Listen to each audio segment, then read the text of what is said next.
Okay, so I am Nikki Holcomb. I am the creator and owner of Simply Bullies. We've been in American Bullies for about 11 years. We've only been producing American Bullies for about 8. Um, we do a lot in the UKC show scene. We've produced over 100 UKC champions. We have a couple ABKC champions, BRC champions. We do a lot in sports. The American Bully is the only breed I've ever actually been interested in. I do try to study other breeds a lot more and how they do things, which has brought us to doing things very differently in our program than most American Bully breeders do. We definitely run our program more like AKC breeds may be, I guess, compared to other things, especially how most American Bully breeders, like I said, are doing it. So there's a lot of different versions of how the American Bully came to be. They definitely didn't come about as most breeds do, where a group of people brings together a breed club and starts focusing towards a breed. They were more created by individuals. Lots of people have said they had a hand in the beginning, so we don't try to say personally that one or the other did it. But definitely at some point, someone was taking Amstaffs and American Pit Bull Terriers and deciding that they wanted bigger, beefier versions of these dogs, and they started breeding towards that. It started kind of evolving from there, and then other people got involved and were like, oh, we really are enjoying how these dogs look. We're enjoying that they're moving away from the dog aggression, that they're becoming more of a companion, and that group of people came together and started creating the registries that we kind of see today. As it progressed, obviously, it's been accepted by the UKC in 2013. They were classified under the companion group, which I do believe is perfect for them. The American Bully is definitely supposed to be an all-around companion, a dog that you can take out and do whatever your heart desires, whether it be hiking or sports or just hanging out on the couch. They should be an all-around companion and easy to handle, very little to no dog aggression, absolutely no human aggression. Essentially all the things that you love about most bull breeds without a lot of the trials and difficulty of the very high drive or the dog aggression that we see in some of the other bull breeds, a little less stubbornness, a little bit more towards the companion group. I do think they fit a lot of different lifestyles. There is a lot of variance in size. We go all the way down to pocket, all the way up to XL. A lot of people argue that we shouldn't have so many size variances, but I think it's ideal because if you're going to choose a dog to be an ideal companion, some people are going to want a smaller dog and some people are going to want a much bigger dog. So I like that there's a good size variance to fit all different types of homes and families and needs. And what variants do you breed and handle? We mostly deal in pockets. We do have a couple classics here and there. We've ended up with one or two standards, but for the most part, we stick with pocket.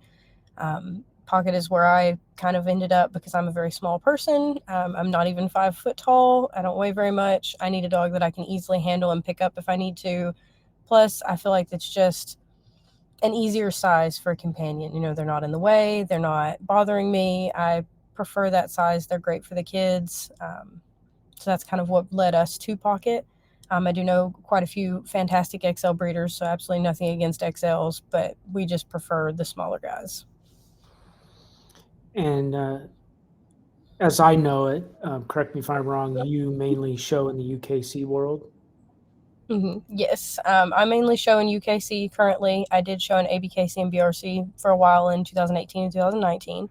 I do judge for the BRC as well, so I try not to show during the same times. If I'm judging one year, then I try not to show that year as well. So we mostly are within the UKC right now. I prefer the kind of their offerings of performance sports. They've got a few more things that the bully registries right now just are not offering yet. They have precision coursing and dock diving and weight pull and just lots of different things to do with bullies. And I really feel like bullies should be able to go in and have fun doing any of these things. So we are definitely mostly focusing within the UKC. We definitely are seeing a little bit of more support, I feel like, coming from the UKC than in previous years lately, as we've been bringing out more dogs and showing that we can have a consistent look. Us and a good handful of other breeders have been trying to attend quite a few shows this year and show them that the American Bully is getting more consistent and does have breeders standing behind it to support it. The UKC's definitely altered the standard recently, which is great. They're trying to support the breed a little bit more, and we definitely appreciate that.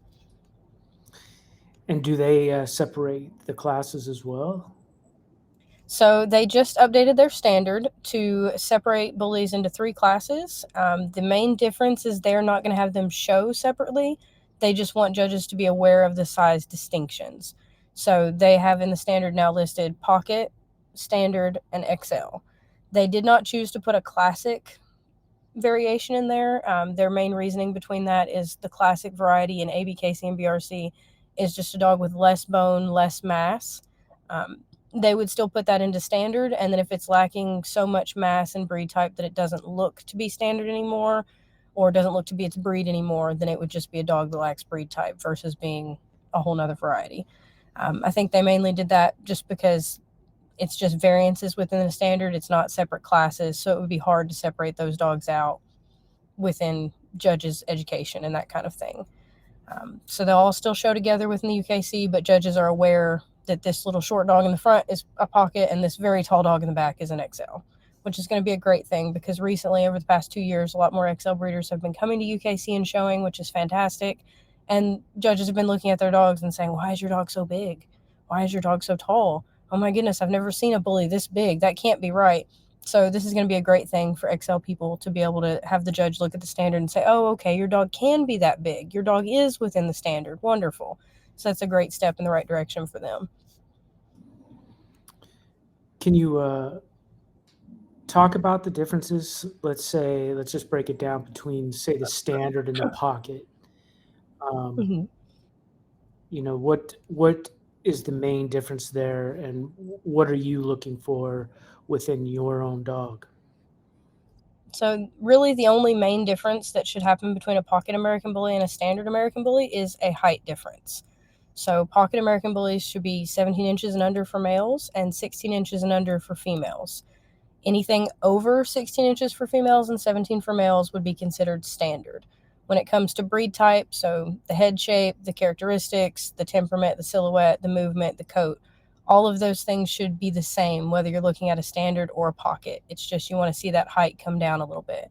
So in our Pockets, we want to see a dog that moves the same as a standard does. It should still have great movement, has the same head shape, the same presence, the same zest for life, just on a smaller frame. We do see a lot of people as they're moving down into the smaller frames, they might lose the structure a little bit. They start paying attention to the height more than they do the rear assembly, the front assembly, and then they end up with dogs that are not very balanced. So we definitely prefer a very balanced Pocket, a dog that can still move, that's not restricted, that's not too bulldoggy in type, should essentially just look like a shorter standard. What are your thoughts on the Pocket Extreme? Is that something I'm not like I know bullies and I pay Mm-hmm. attention to a little bit of what I see, but I'm not fully invested into the breed like I am other bull breeds. But Yeah. what is there such a thing called the Pocket Extreme? I've been hearing that a lot with some breeders. And is it a different class in other registries, or what's going on that? So the BRC does have an extreme class. An extreme would be a dog that is standard height and is just has very extreme features. ABKC and UKC do not recognize the extreme variety. I think the main reasoning for that is they're not looking to push people towards extreme. I think there's nothing wrong with a very nice extreme bully as long as you're still keeping structure in mind, movement in mind, health in mind. I think that you kind of run down a really windy road whenever you talk about extreme dogs because a lot of the breeders that are specializing in extreme are choosing to focus on can we get this dog as big as possible? How much mass can we put on a dog's frame? And not necessarily keeping the structure there or the health there. So it can be a slippery slope. There are a couple breeders that are doing great health testing with extreme dogs, so it can happen. They are out there, but it's definitely not one of the normal varieties for any registry other than the BRC. A breed that's kind of near and dear to my heart is the Old English Bulldogs. I like them, but one thing that is interesting about them, and is also kind of fun in some ways, if done correctly, is that you get different variations, and depending on what breeder and their Mm-hmm. variation of Old English Bulldog, it's just interesting to see the different types. But they use different breeds to make those certain looks. What is How is the American Bully going to gain consistency when each standard size dog, pocket, standard, XL, have different breeds within them? And how is that consistent look going to happen amongst those different sizes? Going to happen when they're all using kind of different sauces to make the recipe? So ideally, now that the American Bully is its own established breed, we should be seeing breeders and programs working towards consistency. We shouldn't necessarily see them kind of bringing in their own breeds anymore. Outcrossing to separate breeds shouldn't be happening anymore now that we're moving towards closed stud books. I'm hoping that breeders are looking at the standard and choosing to breed towards the standard rather than just kind of their own personal preference of look. I think that ideally in the next couple years, we're going to get a lot more breeders that are looking to have their dogs be consistent, that are not necessarily looking for the biggest dog, eye-catching dog. They're going to be looking to make this a consistent look across the board. I do think it could be a little more difficult for us because we do have quite a few different size variations. I think some of that's definitely going to come together and be that some breeders are going to have to say, okay, if I'm going to breed the pocket variety, then I need to ensure that my dog is matching the standard, that I'm not going off with just kind of my own vision or my own lane for these dogs. As you said, in some breeds like oldies, they have variants. You can tell that this dog came from this program because of certain traits that they have or certain looks. And I think that that's definitely going to continue to happen within the American Bully as well. Everybody can have kind of their own traits that are, oh, that's an SB dog, or this is a dog from so and so, that you can definitely notice and still get consistency where someone can also look at that dog and say, oh, that's a pocket American Bully. I've seen those before. Or, oh, that's a little bit bigger than a pocket. What would you call that? And you can say, oh, this is a standard American Bully. And we've noticed, at least personally, in the past 6 months or so, when we go out, because we go lots of places with our dogs, we go to many different stores, different training outings, different expos. And when we first started attending those things, people would always say, oh, is that a pit bull mix? Is that a Amstaff? Is that an English bulldog? What is that? In the past 6 months or so, we've always had people coming up saying, is that an American Bully? Yes, it is. Oh, is that a pocket American Bully? Why, yes, it is. So people are starting to at least understand the look of the breed. And I think that has a lot to do with that breeders are trying to push for more of that consistency and trying to breed towards the standard. Hopefully in the next couple of years, a lot of the breeders that are trying to just breed their own thoughts or their own visions and not worry about the standard at all are going to kind of fade away. And the breeders that are focusing on consistency can continue to come together. Ideally, in the next year or so, we have the National Breed Club, which will help a lot. I think every breed really needs a national breed club or a national breed association to kind of help set the standards for the breed, to be a group of people that helps everybody participate and everybody vote so that it's not one registry that's controlling what the standard looks like or what the breeder should be breeding towards. It should definitely be more of a group of people coming together with, bylaws and code of ethics and all of these things that everybody can vote so that the breed can continue moving forward in a consistent way without it being, oh, I like bullies that look like this, so that's what the whole breed should do. It should definitely be more of a group effort. What is your ideal standard compared to the UKC, ABKC, BRC, etc.? So for my personal program, we do mostly breed towards the UKC standard when it comes to structure and mass. The main things that I used to have issue with within the UKC standard for my own personal program is UKC used to have underbites as an eliminating fault, meaning that if a dog enters the ring with an underbite, they're automatically eliminated. They don't get awarded, they don't get points. They're not disqualified, but the judge is not going to be looking at that dog. Didn't agree with this for my personal program because, as we all know, American Bullies have had many bull breeds used to create them, and many of those bull breeds have underbites. We're going to see it pop up. Even if we're breeding towards a correct scissor bite, we're definitely going to see underbites here or there. We may even see a couple overbites here or there. I feel like the ABKC and BRC have the bite standard a little bit more where I would like to focus, which is no more than 1/4 inch of an underbite.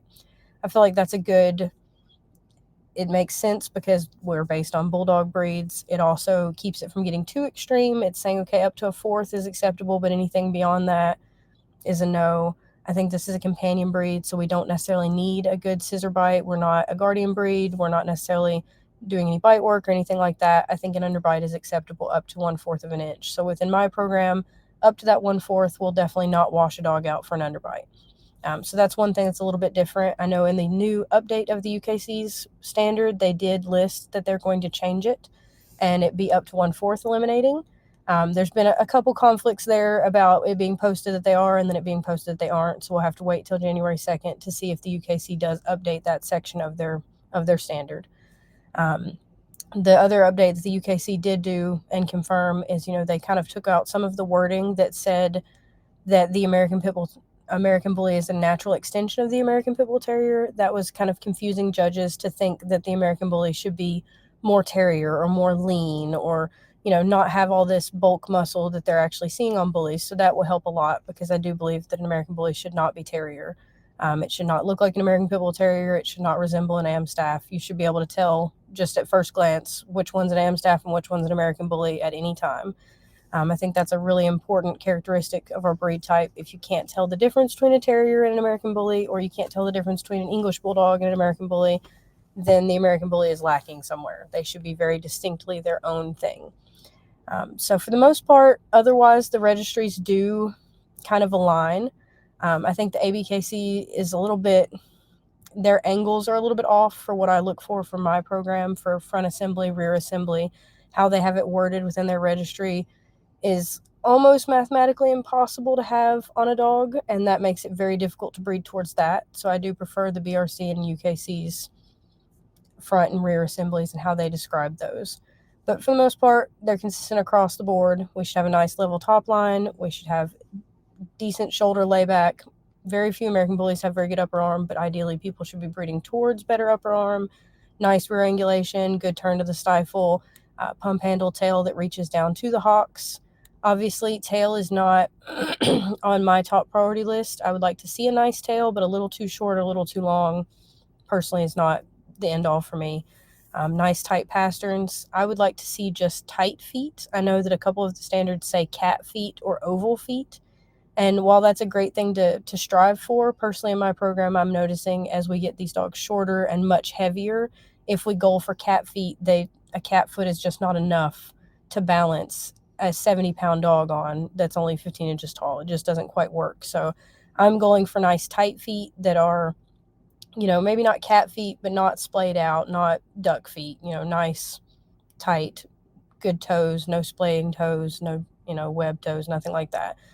And then for movement, I want to see at least moderate reach and drive. Obviously, it's not going to move like a golden retriever. It's not going to move like a Doberman, but I should be able to see a good reach and drive for an American Bully. They should drive good from the rear. I shouldn't be seeing them stumbling or paddling or double tracking.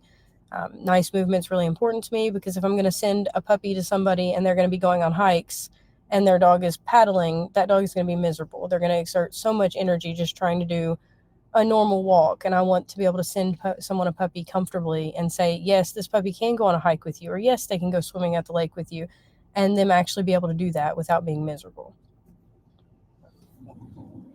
How did this National Breed Club come about?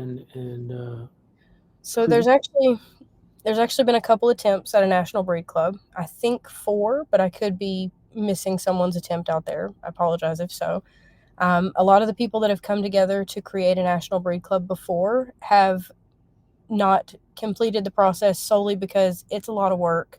It takes a lot of time from a huge group of people, not just one person dedicating a lot of their extra time, but at least 5 or 6 people, really ideally 10 or 20 people contributing towards this and keeping it organized. And it's definitely a labor of love. No one's getting paid to create that kind of thing. You have to come together and do meetings. You have to vote people in.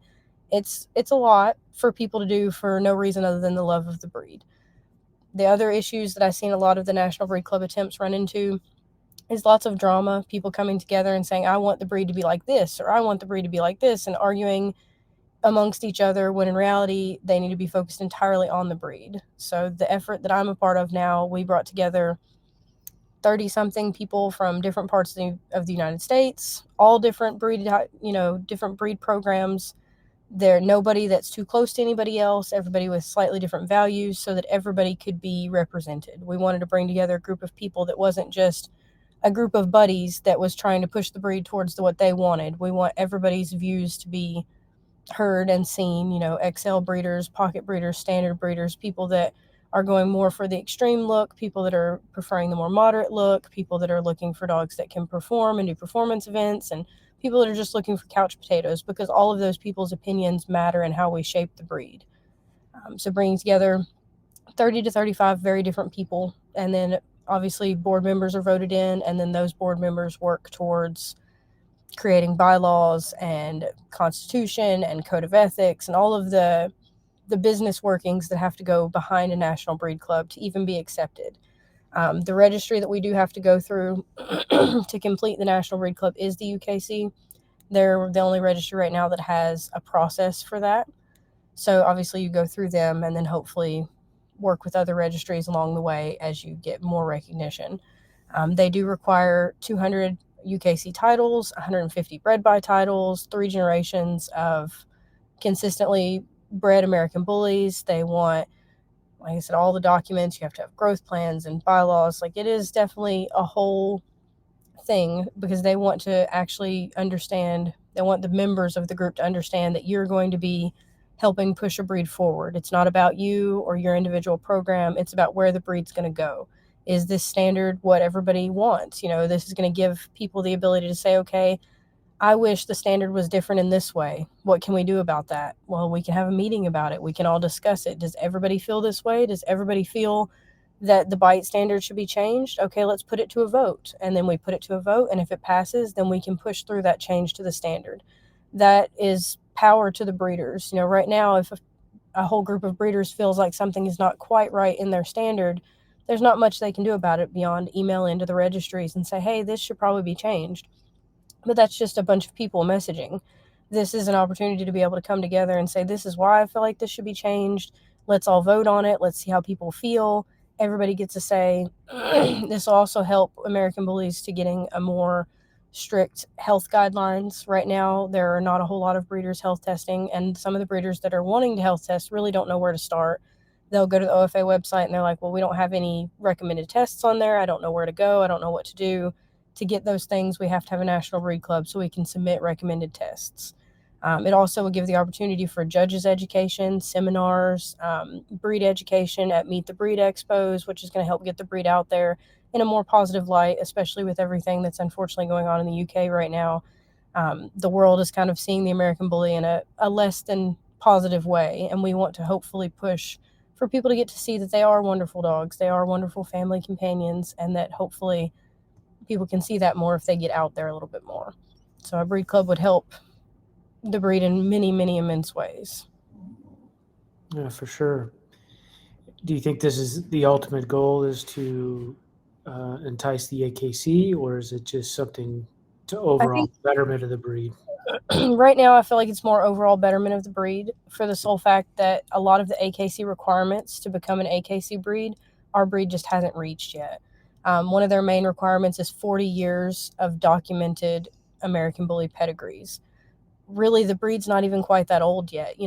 Yes, it started more than 40 years ago, but it didn't have consistent American Bully pedigrees, meaning these dogs in this 4-generation pedigree are all American Bullies for 40 years yet. So really, we can't even apply for something like that until we're a little bit older. They definitely want to see a national breed club with more years behind it. They want to see more consistency in a breed. So AKC is hopefully something for the future, but it's definitely right now more about just the overall betterment of the breed, trying to help our breed actually get a foothold somewhere before it ends up being washed away by bad breeding practices and negative public outcry. One of the reasons I reached out to you is because, first off, I liked your dogs, but then also the fact that you're active in the health testing. So what does health testing mean to you, and what does health testing mean to an American Bully program, and what does that look like? So personally, to me, health testing is extremely important. I don't want to send someone a dog that's going to be their family companion that within 2 years they're having to put to sleep because of a cardiac issue. We know that these dogs are meant to be the ultimate family companion. So if you're sending this dog to someone to be their entire world, and then you're losing it a year or two later due to something that could have been prevented, that's heartbreaking. It's absolutely heart-wrenching to see, and I do see it all the time. My good friends that have American Bullies that are 4 years old that can barely walk anymore because they have such bad hip dysplasia or elbow dysplasia or their spines are separating.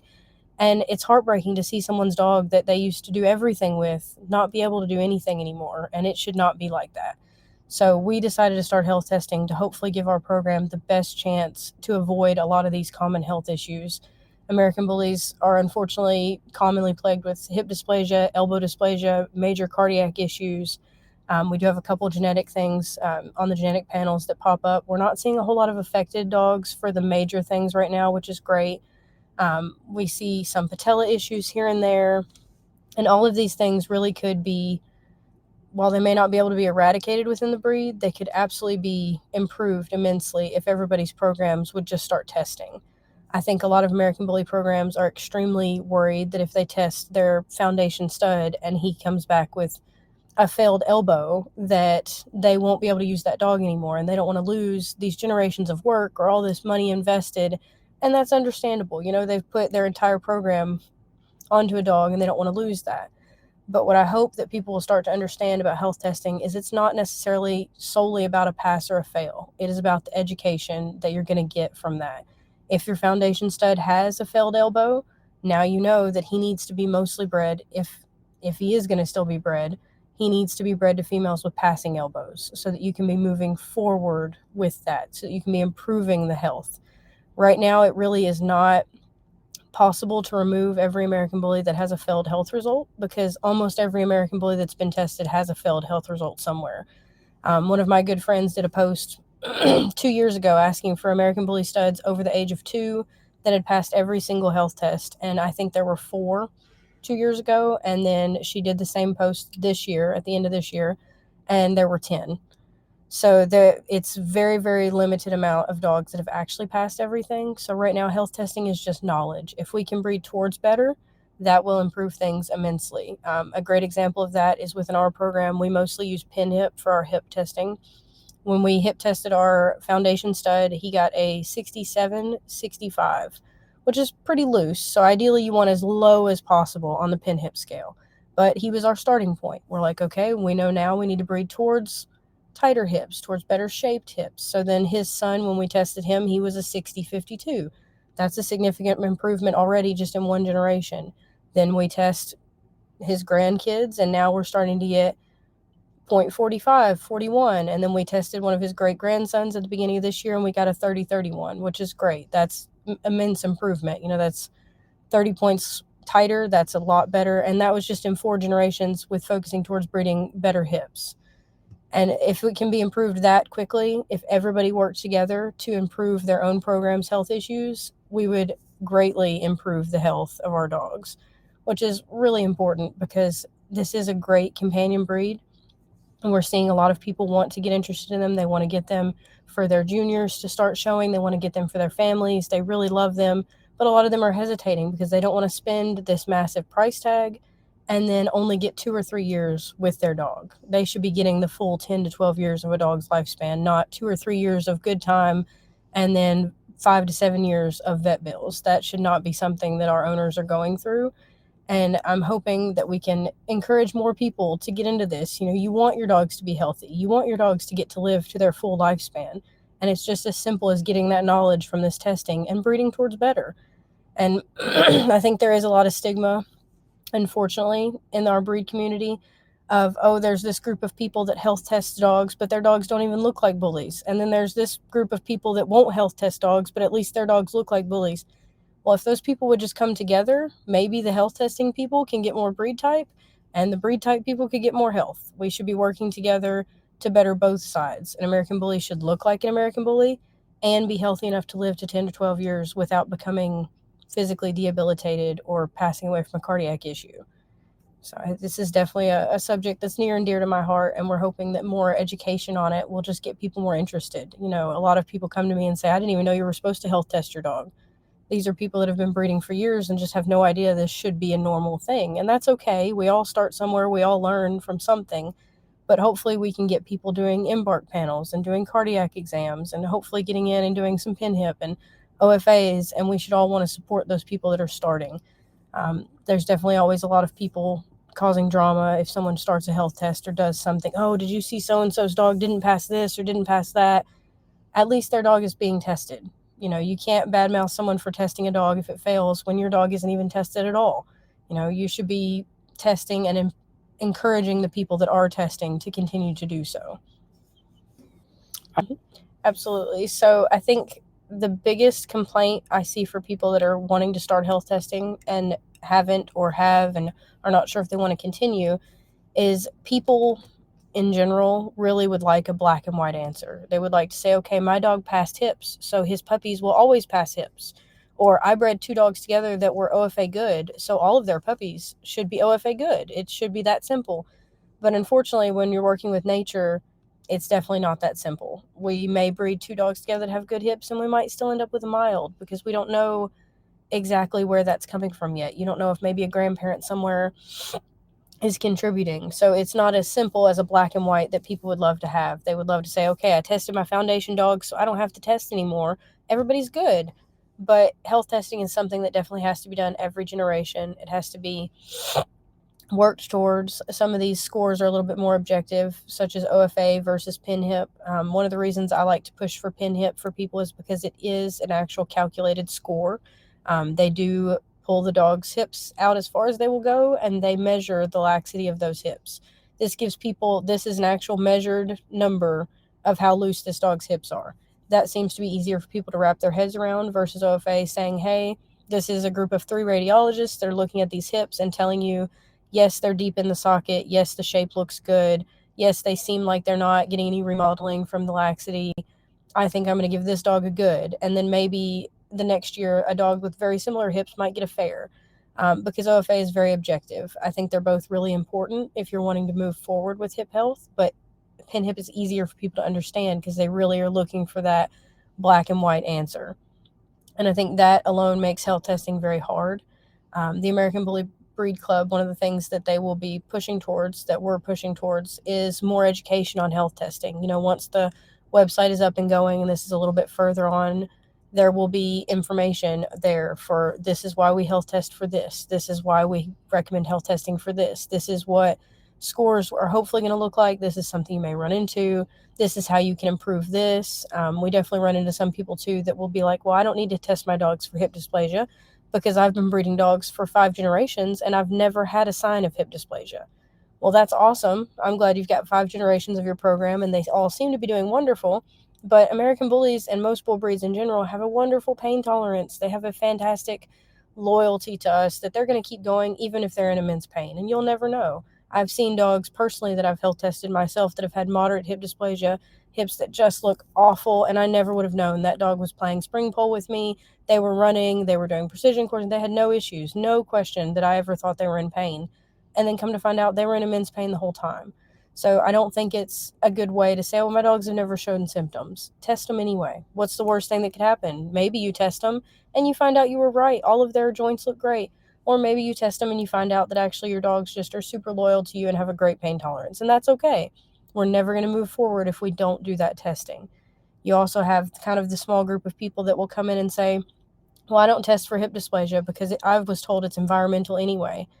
There are environmental factors for hips. How puppies are raised in the whelping box greatly affects their hip health. If puppies do not have appropriate traction when they are nursing and when they're moving in those first few weeks of life, they are causing their hips to get more lax. So then you have those people that are like, well, if a bad whelping area is going to cause hip dysplasia, then why would I test? Because it could just happen later on. It could. That's part of being a breeder. Ideally, we want to make sure that we're giving our dogs the best chance to get the best scores possible, to have the best life possible. It's about making sure that form follows function. Like you said before, animal rights people are really on breeds such as the French Bulldog and the English Bulldog because they're following what they want them to look like a lot more than what they can live like. They want these English Bulldogs and French Bulldogs to have the nice short muzzles and the nares closed so they can have this look that they're looking for, but then this dog can't breathe. And at the end of the day, you have to remember you're working with living animals. These are living creatures that have to live their life, and we're influencing how that life is going to be lived. Are we giving them the chance to breathe comfortably? Are they going to be able to move comfortably? Because we're in control of all of that. health testing should be something we use to give our dogs the best chance possible. And ideally, breeding programs should be ruthless. I've read a couple different articles that were from AKC clubs. Oop, nope, that's too bright. And AKC breeders that have been around in very longevity breeds, such as elk hounds and whatnot, that are saying, I'm ruthless with my program. If a dog throws puppies that are getting torn ACLs constantly, well, then we're going to remove that dog from the program because for whatever reason, we're seeing an issue that we can't health test for, but is causing health issues within my breed. American Bullies definitely need to kind of move towards that. We're seeing certain things within the breed, such as torn ACLs or major allergy problems or not being able to breathe, but having a good heart. If your dog passes an OFA advanced echo, but still can't breathe after running around in the yard, we still have an issue. It may not be something we can health test for yet, but we need to be aware of these things, especially if we're going to be marketing this breed to be a family companion. You can't send a dog to someone that's going to cost them thousands in vet bills and have them be comfortable with that. It's not fair. It's definitely not fair to the dog. It's super not fair to the family. So hopefully people will be able to get more education before the breed club is complete and the website is up. I always welcome anybody to message me. Another great resource is if people are on Facebook, there is the Health Tested American Bully group. That group has an immense amount of breeders that are very knowledgeable on health testing. People that were the first people to health test this breed, people that have researched and done more health tests than you can imagine, that have really talked to different scientists and talked to different vets and really reached out to people to understand health testing. So that's a great place to go. It is a no drama zone. They don't allow people to be attacked there. You can come there and ask the dumbest question possible, and people are going to help you because we want to push for the health of the breed. We're not worried about where you're starting. You come to the starting line, and we will help you get there. So that's a really great resource. Really, any of the health testing breeders that I've seen are always willing to answer questions. We always want to. I'm happy for people to call me. I'm always happy to talk about health testing. We want people to have this education because American Bullies are hopefully going to be around for a very long time. And not only do we need to push for our dogs to be better, but we're never going to be taken seriously by other breeds if we're just worrying about what they look like and pushing for this extreme look with no health behind it. Plus, the breed will eventually fizzle out. If you have dogs that are only living 2 or 3 years, you're never going to get anywhere. It's just going to eventually become nothing. Yeah, 100% agree. You said it really well. One of the things that I have a hard time wrapping my head around, again, that statement, but is the breed type to what's healthy type. I've had this discussion with English Bulldog people who are kind of more into your exotic type English Bulldogs seem to like the over exaggerated look. Mm-hmm. I do like color in a Bulldog. I'm not against things like that, or I'm not against what they would call the exotic colors in French Bulldogs either. But one of the things that ends up happening is these dogs lack a lot of type. And I have an English Bulldog. He's 10 years old. He's always had breathing issues, his nares and all that sort of stuff. He didn't come from a good breeding stock or anything like that. So he's just a pet. But I kept his weight under 45 pounds most of his life. Mm-hmm. The older he's gotten, the less likely he's being able to put on weight. So he's about 39 pounds right now. But for me, when I hear a dog weighs 80 pounds and is 16 or 15 inches, it kind of sends alarm bells in my head. Am I Mm-hmm. wrong? Is there, and I No, I think. understand you want to balance the bully look with the health, but Mm-hmm. I think says 70, 80, 90 pounds, you're getting to that point where you're going to cause problems that may not even have been there. And I agree. And it's definitely, there's also a balance, I think, with the American Bully because you have to be careful not to step on toes. You have the ABKC that's pushing for a lot more mass than what bullies have right now. They're telling people, if your bully doesn't have this much mass, then it's just a classic. Well, what they're considering classic are some massive dogs. These are dogs that are 70 to 75 pounds at 16 inches tall. They're already really as massive as you can get without causing health issues for your dog. And I think there's a really fine line that a lot of the bully registries are kind of towing around right now, that breeders are going to have to decide, am I going to continue to follow what this registry is asking for and keep packing weight on my dogs and keep packing, muscle on these joints that really cannot hold it? Or am I going to focus on making sure that my program has function? Form follows function. Is my dog able to do these things? And personally, within my program, I've had some beautiful, very typey dogs. Goose is a great example. I always loved when Goose was younger, and we went to every single registry and showed, because I wanted to hear from the registries that were pushing these extreme looks that he had the breed type they wanted, while also showing them, he weighs 62 pounds. He's not 70 pounds. He's not 80 pounds. He can run. He does do this precision coursing. He does do dock diving. He's able to run and play. And this is still the look you're going for without it being 80 pounds. It is possible. And we do the same thing now with Colson. He's only 14 inches tall, and he's a lot more dog than some of my dogs. He's definitely a little bit more extreme. I do notice he has a little bit of a harder time keeping up with them sometimes, just because when you've only got 14 inches to work with and you're already 50 pounds, that's a lot of weight to be carrying around. But he can still do it. He still goes to the creek and runs and plays. He still does the coursing. I want to be able to see that type and them still be able to function. I think a lot of breeders need to look at their dogs and question, can my 80-pound dog consistently every day go run a precision course and not be exhausted and in pain? Because if the answer is no, then it's likely too heavy. You're putting too much weight on their joints. And a lot of these bully breeders are not even realizing that they're doing this, because they're keeping the dog until it's 2 or 3 years old. And they're saying, well, he does fine. He moves fine. He runs and plays in my backyard. But then at 8 or 9 years old, how is this dog doing? Are they still fine? There are bullies that are carrying that mass beautifully. One that comes to mind would be Alex Ferrero's Lucky Luciano. I've seen him in person many times. He is very typey. He's got great muscle mass. He's a very big, bulky dog, and he still at 11 years old is able to run and play and jump and hit that spring pole just as hard as he could at 2. He is a good example of a dog that carries type and can still function. And if your dog can't uphold that standard, then you haven't reached what you should be doing. And I think it's like I said, without stepping on too many toes, there's definitely a really fine line that the registries are skating down right now, pushing for this breed to be as big and as heavy and as massive as it possibly can be, without questioning what that's going to have long-term effects. What is this going to do to these dogs? Is it going to cause health issues that we didn't see before? Are we going to have dogs falling apart even if they have good hips and elbows? Are they going to be falling apart by the time they're 4 because they're carrying around 80 pounds their whole life? It's definitely a hard thing that we see all the time.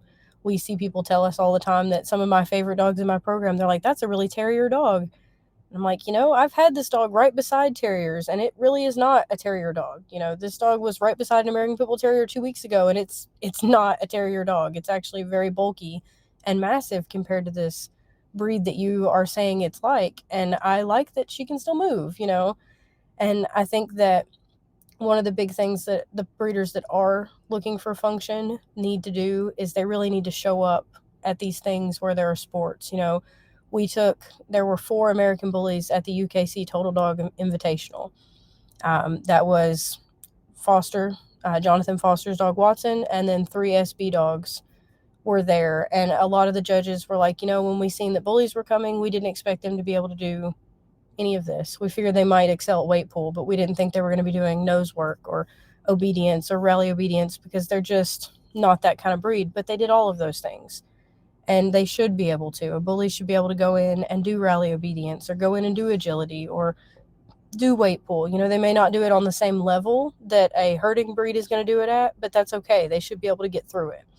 And there's definitely going to be a big split, I think, over the next couple years between breeders that are wanting breed type, but not huge, massive, overly extreme breed type, and the breeders that are going to keep following where the registries are wanting to go and packing on as much type as possible with no concern for the health that that's going to cause to the dogs. Hopefully to be a balance, because I think right now there's a lot of instances where a single registry gets to control where this breed goes, or a single program is really carrying the whole trends of the breed. And while in some things that's great, because if that program decides to do something wonderful and they're carrying all the trends, then people are all going to do that. But it's also a very negative thing in the sense that they're probably not thinking about all of the long-term effects that this could have on the breed. There needs to be an organization, a group of people that can keep the breed accountable to being healthy enough to be around for the 10 to 12 year lifespan, that can keep them accountable to temperament. One thing we really haven't touched on much yet is temperament. We're seeing all these dogs in the UK today actually being put to sleep just because of how they look, because of a handful of dogs that had the incorrect temperament for the breed, that mauled people, caused a lot of deaths, and now an entire country has banned these dogs and thousands of dogs are dying because temperament was not kept in the form in mind, basically.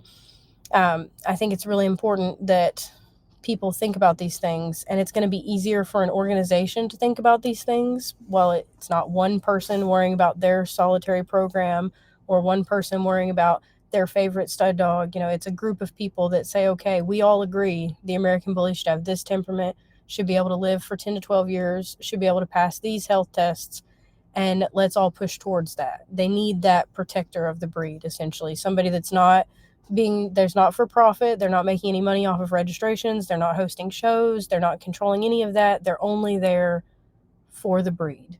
And I think that that's going to be the only way we can kind of protect the breed from a lot of the bigger trends that are coming out right now.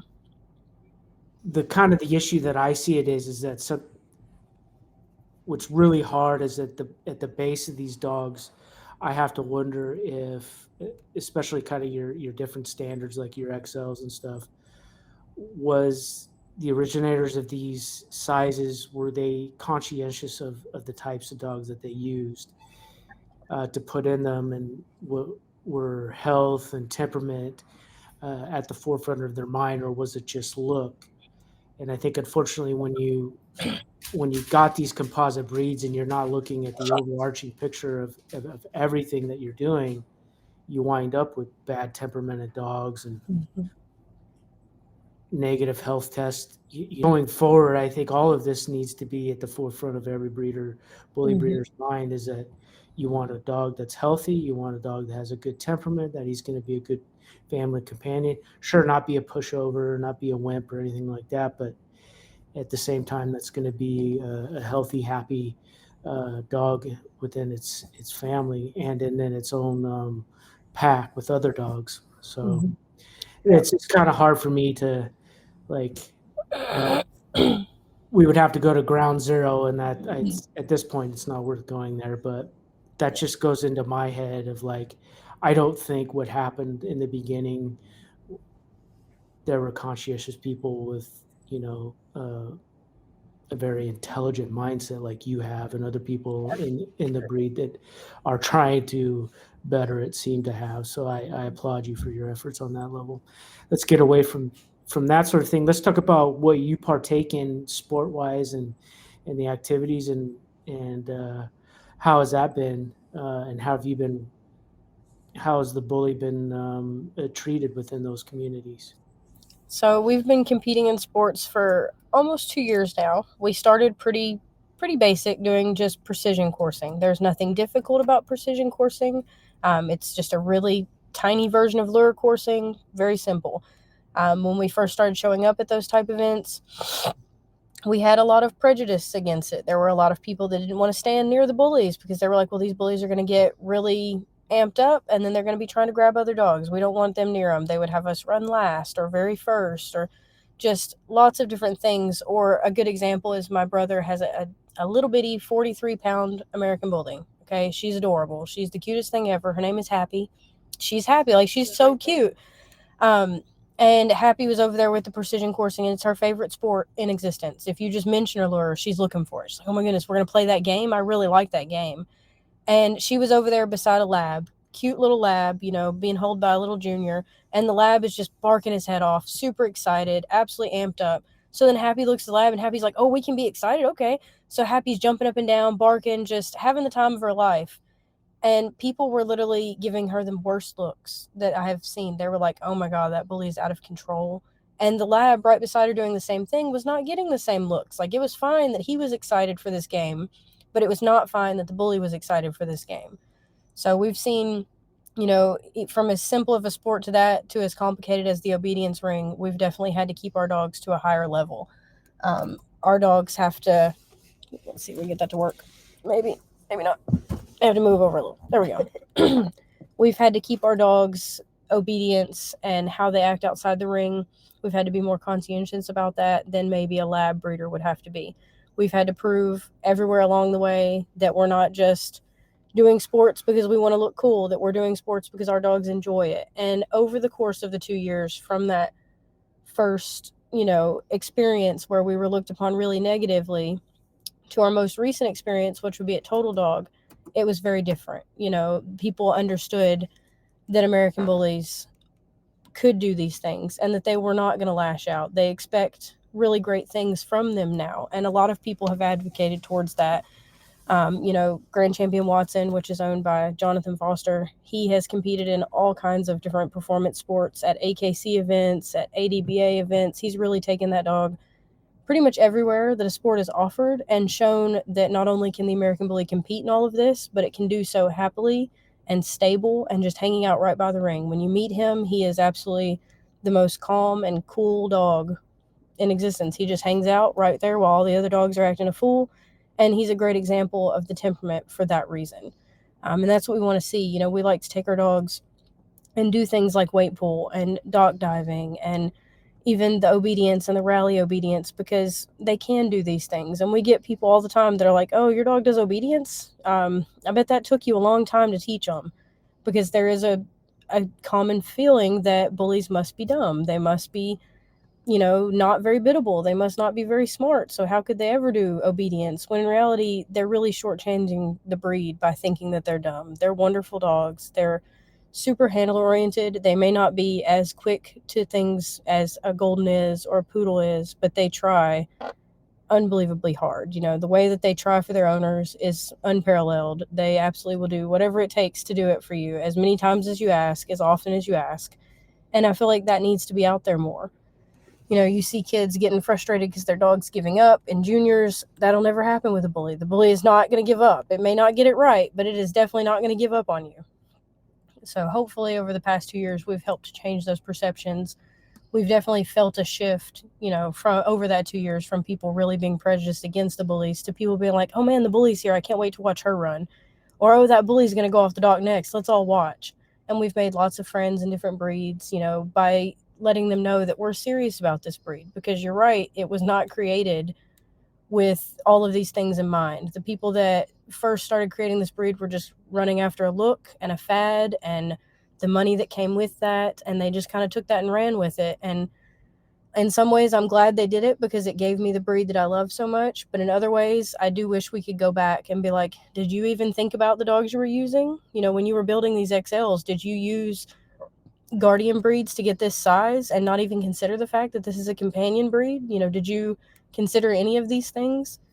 And they didn't, which means that as breeders now, we have a lot of responsibility to consider these things. We have to bring forth our best examples of our breeds and be ruthless with our programs, in the sense that if we see a bad temperament, or we see a dog that is maybe going towards kind of those older dog aggression thoughts, or being a little bit too drivey, that we try to move away from that. Because if we're going to say that the American Bully is a companion, it should be able to participate in all these sports and be stable and happy. And hopefully people will see a lot less prejudice. But if you go out to a sport and you do see prejudice, try not to take it personally. Let your dog be on its best behavior, really enjoy the sport, and people will come around, because they definitely did for us. People see us coming or see us entered, and they're super excited to watch our dogs compete, and that's really special. Very cool. That's very cool to hear. Can you talk about like the future of your specific program, and what are you striving for, and what does it look like in the next 5 or 10 years? So I've been working on my program for a long time. So a lot of the things that I wanted to accomplish, we kind of have. We have a pretty consistent look that I like, that I'm happy with. I do want to keep improving temperament-wise. We've noticed in the past 2 years, one of the things that I'm personally focusing on temperament-wise is the prey drive. It's a very fine balance having a dog that has enough drive in general to compete in sports that you want, while also trying to kind of eradicate that prey drive to where they're wanting to chase cats or they're wanting to chase the neighbor's chickens, or those type of things, because people are wanting these dogs as companions, and most people have a cat, or maybe their kid has a guinea pig, or whatever it may be. And that's one of those things that's important to me, to try and focus away from the prey drive so that we can comfortably place an American Bully with a cat and know that dog is never going to hurt the cat, because these things are important to pet families. Another thing that I'm trying to focus on is, over the past year, I've focused a lot on trying to get our health where I want it to be. And we've dialed back a little bit of type to ensure that I can get the health that I'm hoping for. Next year, we'll bring in some more of that type, and we'll see, did we keep the balance? Did we keep the health and the function that we wanted while still kind of getting that look that we would like? And if not, we'll have to pull back and go back to the drawing board, because ultimately, the health and longevity and temperament of my dogs is foremost important, and I just want the type to be coming along as we go. As long as it looks like an American Bully, I'm content. We also would hopefully like to see our dogs in more homes that are maybe not American Bully homes. People that have never had an American Bully before, if I could place puppies with those people, that would be my goal. I want more people to get to see what the American Bully can do, and I want to move away from the people that are kind of dragging the breed down. I don't want to stay within the culture that it's got right now. We don't want to play towards the fads or the big money. None of that matters to me. My dogs need to be healthy and functioning and great companions, and the more people that we can show that, the better. So hopefully we can keep focusing towards that. We've had a couple title goals this year. We focused on a lot of our co-owns and focused on titling out entire litters. One of the things that a lot of people pointed out to me that kept sticking with me is, they're like, well, American Bully breeders that do title their dogs, they title one dog out of a litter, and they're like, okay, call it done.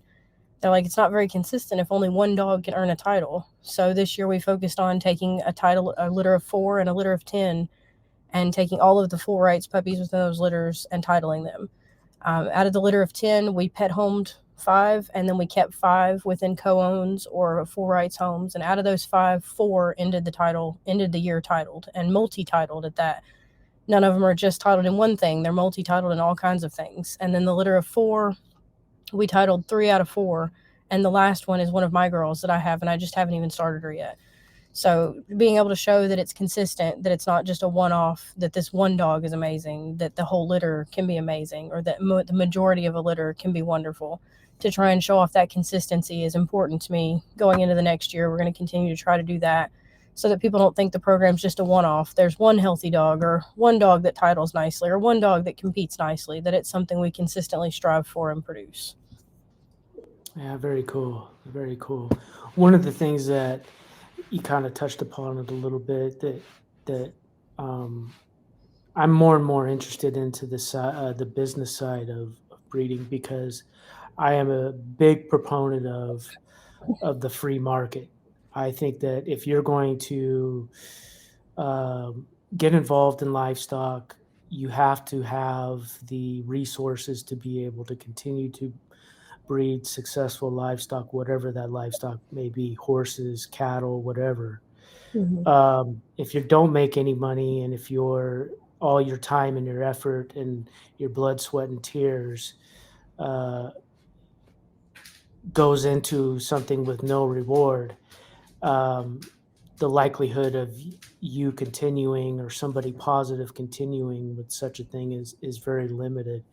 And when you have a family and you add other responsibilities to your table, you know, you have to be compensated for your efforts.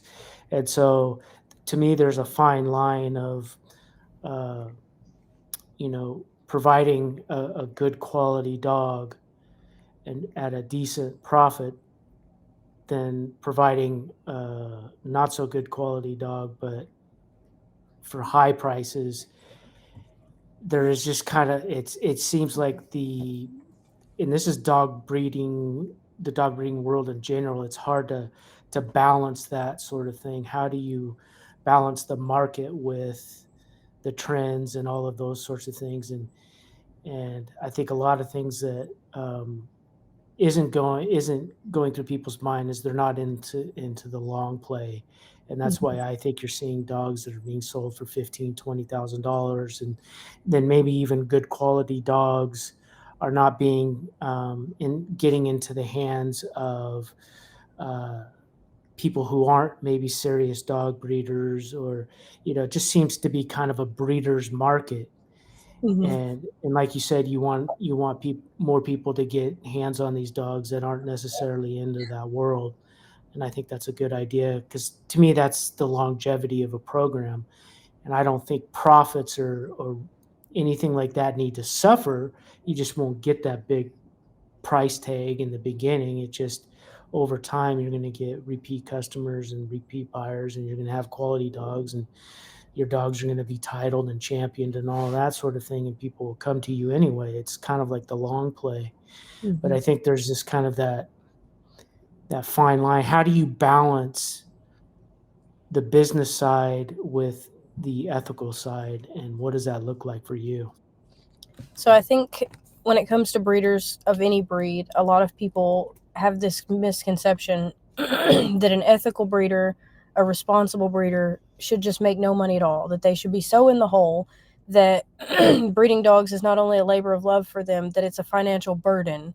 And this is being pushed by so many people, and it's really an unfair viewpoint. If you're expecting someone to put in their blood, sweat, and tears and their time, their 24/7 time, to not only ensure that their dogs are well cared for and well trained, but that the puppies are, brought up correctly, and all of the health testing and the traveling for showing, it's not fair to expect somebody like that to put in all of that effort and money and just never break even. I don't think that's a fair concept. I think that I'm a big advocate for that breeders should be allowed to make money. You're not going to get rich off of this. It's not a get rich quick scheme, but you should be at least breaking even. And in the later years of your program, hopefully you're seeing at least a slight profit margin. It's definitely not, like you said, from a business standpoint, if we take out all of the emotion, it doesn't make any sense to continue a business if you're sinking your entire life while doing it. I definitely think within the American Bully, especially, there are lots of people that think these dogs are an immediate get rich quick scheme. They think they can buy a $2,000 female pup and pay $5,000 for a stud, and then get $30,000 to $50,000 off the litter with no problems. And they think they're going to buy their next house off of one litter.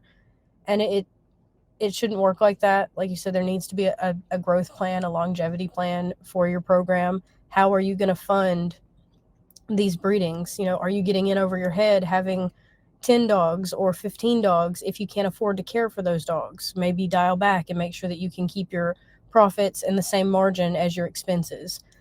So for us, it's more important to me, like you said, to play the long game.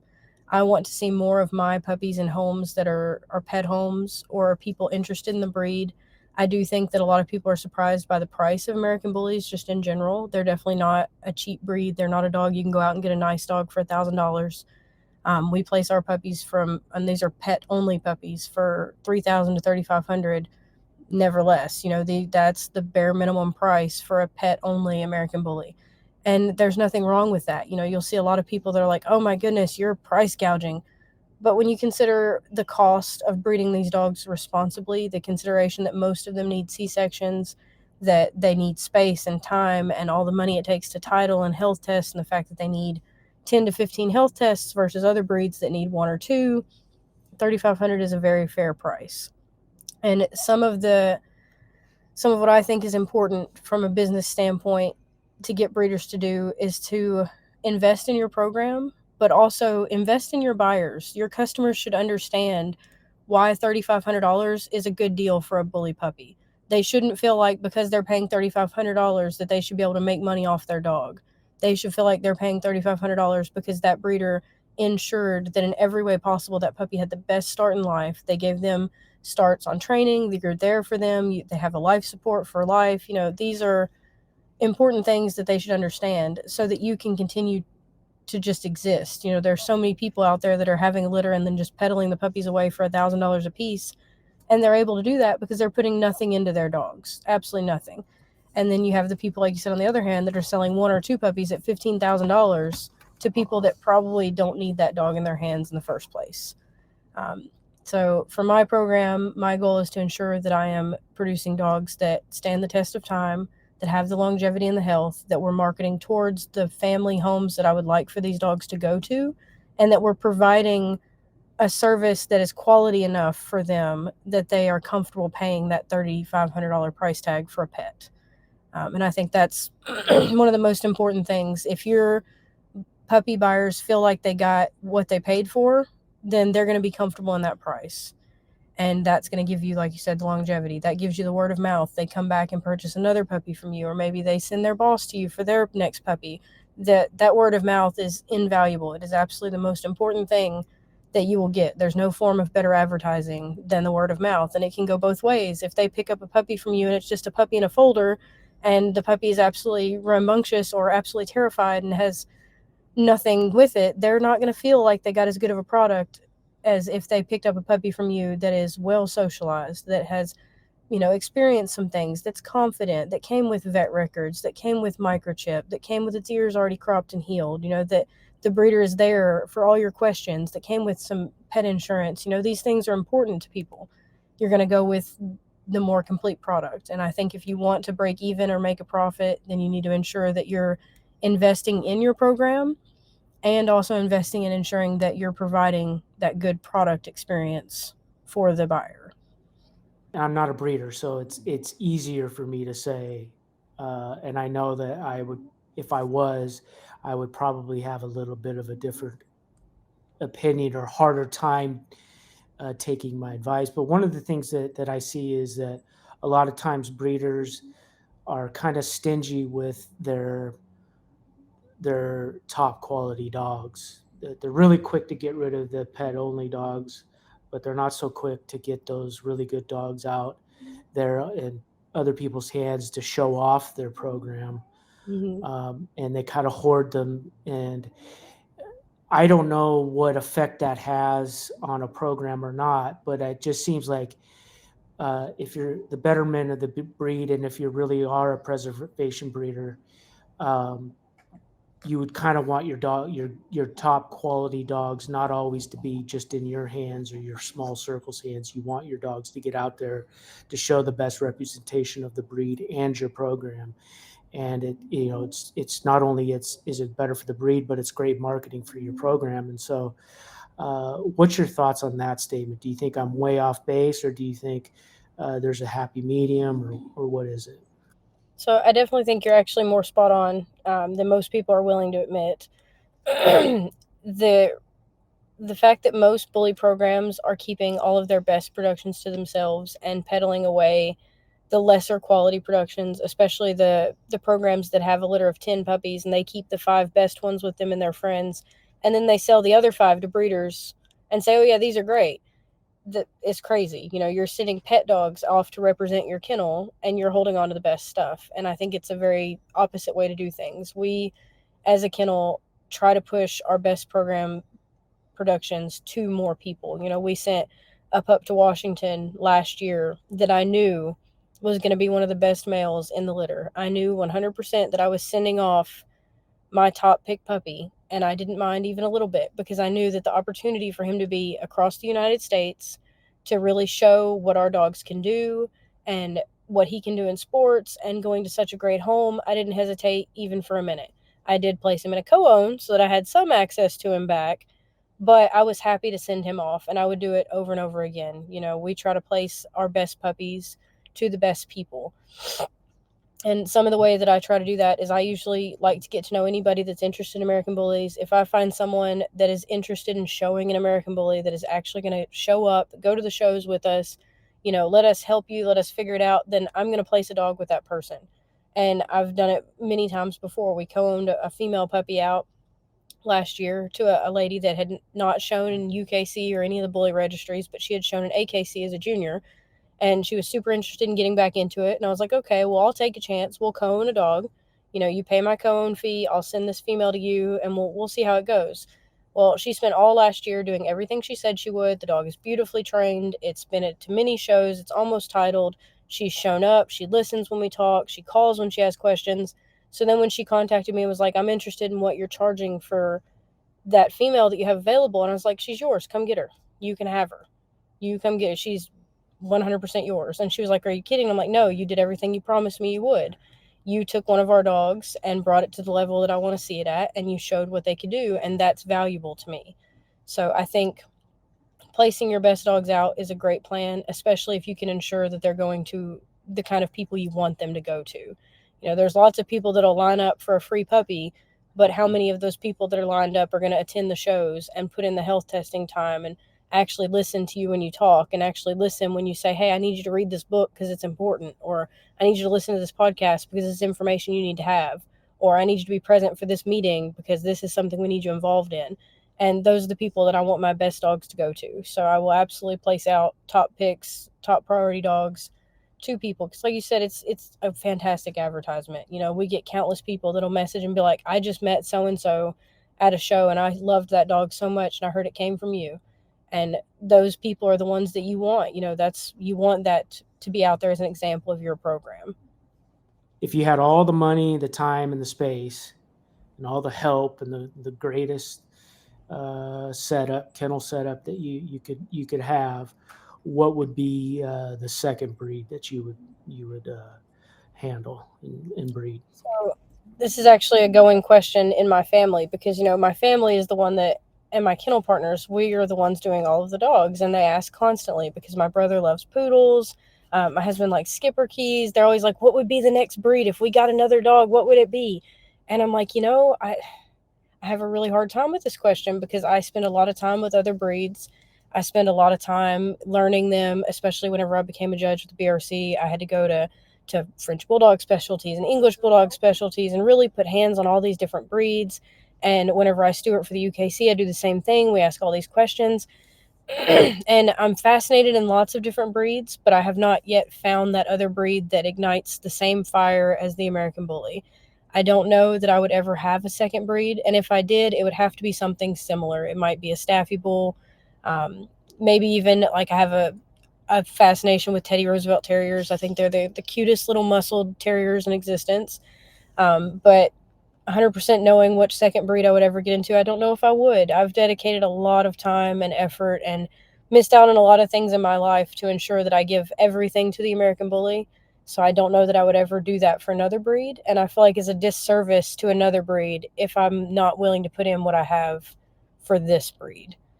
So, and my daughter actually asked me because she's into corgis. Those are her favorite things. She absolutely wants a corgi so bad it hurts. Every birthday we ask. And I've told her, I want a dog for you, if we ever get you a corgi, to come from someone that's just as passionate about corgis as I am about American Bullies. And if I couldn't own an American Bully, if they just ceased to exist, if it was not a breed that it was even possible to have anymore, I don't know that I would be a dog breeder at all. I would still be a fancier. I would still maybe judge or attend shows, but I don't know that I could put the dedication and love that I put into my American Bullies into any other breed. And that may change as I learn more and become older. I'm not even 30 yet, so I've got a lot of life to live still. But for now, there's not a second choice solidified. Oh, I like that answer. I like that. Well, is there anything that we didn't touch that you would like to say now, or if not, we can wait till part two? Yeah, I think there's always more talking I can do about American Bullies. There's so much about the breed that most people just don't know or don't get a chance to know. I think it's really hard to be able to see what the breed really is and the potential it has when you're trying to see through, like you said, this very negative culture that surrounds it. One thing I would try to tell people is that despite how it looks from the outside, the American Bully community is actually very inclusive. They're very welcoming. Some of them are really rough around the edges, but they're the give you the shirt off their back type people. They're very welcoming in all the registries. So I would want to see people get out there, try to find, if you don't find the people that you like at one registry, go to the next one. Somebody will be the person that you vibe with, that you can learn from, that you can help. And the more people that get involved, the better chance the American Bully has of going in the right direction.